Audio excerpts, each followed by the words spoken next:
guys, it's Nicole, and I'm back to share the finished layout that I created using the products that I chose in the previous two videos I posted about my process when making a 12 by 12 layout. I just wanted to share it with you. I'm talking kind of low because the baby's napping, but the first thing I did was I used that basic gray paper that was from the Hopscotch collection and was a little bit distressed, and what I did was I took my Barnwood Mr. Huey's and I sprayed it all along the edge here, and then I even, I guess dripped some, and then used my heat gun to set it. Then I took that Hambly screen print that had all of the flag banners, and I cut one out, and I just left these loose so that they have some sort of dimension, and I put temporary adhesive on the back just so that I could sew the actual flag on using this zigzag pattern. I really like the way that that turned out. So I kept the zigzag sewing a common theme throughout the layout. I only used 1, 2, 3, and then this little punch is for sheets of paper from all those sheets that I picked out. I chose to use this gray one, I think it was from Sassafras, as a base, and I distressed the edges a lot, left it curled. It ripped right here, but I really actually like the way that that looked. And then I put the photo down, and using my Fisker scallop punch, used some of that peachy keen paper just to put a little border here, because I wanted to kind of bring in the pink from the other parts of the layout. Then, let's see, what did I do next? I took the bracelet, and I cut some of it off because I wanted the bracelet that I was wearing in the picture to be exposed so that you could see that this is hers and this was mine. And I used some of the brads from the Sweet Threads collection to hold it down. So I really like the way that that turned out because it still has some dimension. One of the heart strips from the, I think it's called Sweetly Smitten collection from Sassafras, I just cut one of the strips out, and then I again distressed the edges and let it kind of just fray and lift up on both sides. I only put like one strip of adhesive. Then from one of the crepe paper collections, I can't remember which one, it might be the random collection, I just cut out half of the circle and then punched the date of her birth down here. And then underneath is a little piece of that pink washi tape.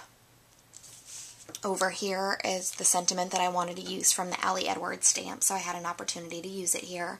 And I think it was really fitting because it said, "Welcome to our family." And it's kind of the first time that I'm really bonding with her. Then, from the Sidewalk collection, I decided instead of that cloud journaling spot, I used, or these aren't called journaling spots with them. What are they called?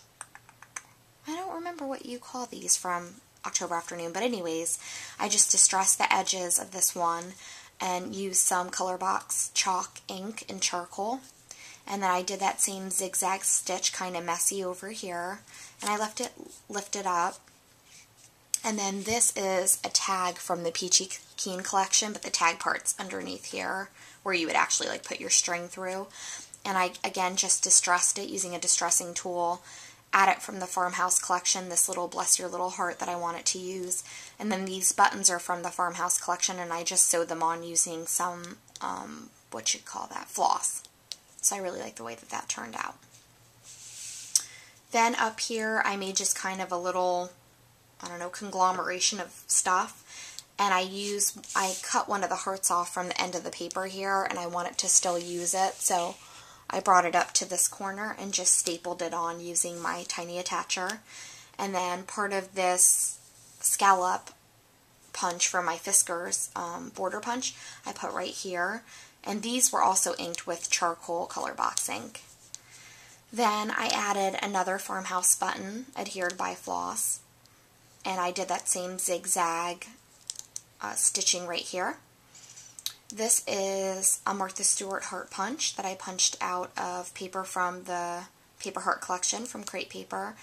And then using my confetti punch from Martha Stewart, I cut out these two hearts and then these over here that make the dot, dot, dot.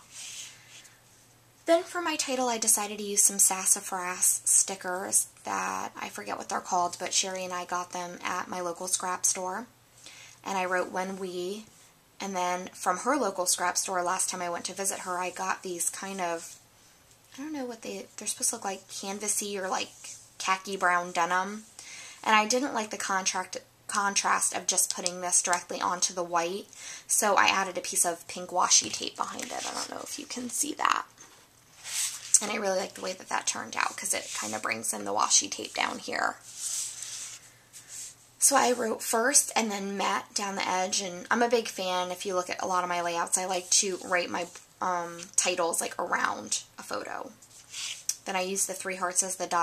So it says, when we first met, and then my journaling spot ends the statement, and it just says, I thought I could never love another human being as much as I loved you. I felt as though I've known you my entire life. We had already bonded when you were in my tummy, but I knew that that was only the beginning of us together. So that's my layout. I absolutely love the way it turned out, and right now I'm currently working on another layout of her using some of the Prima collection. It's on my desk right now. It's the Pixie Glen.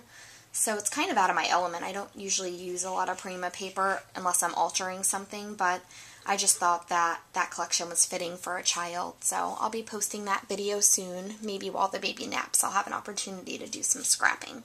Okay guys, thanks. Bye.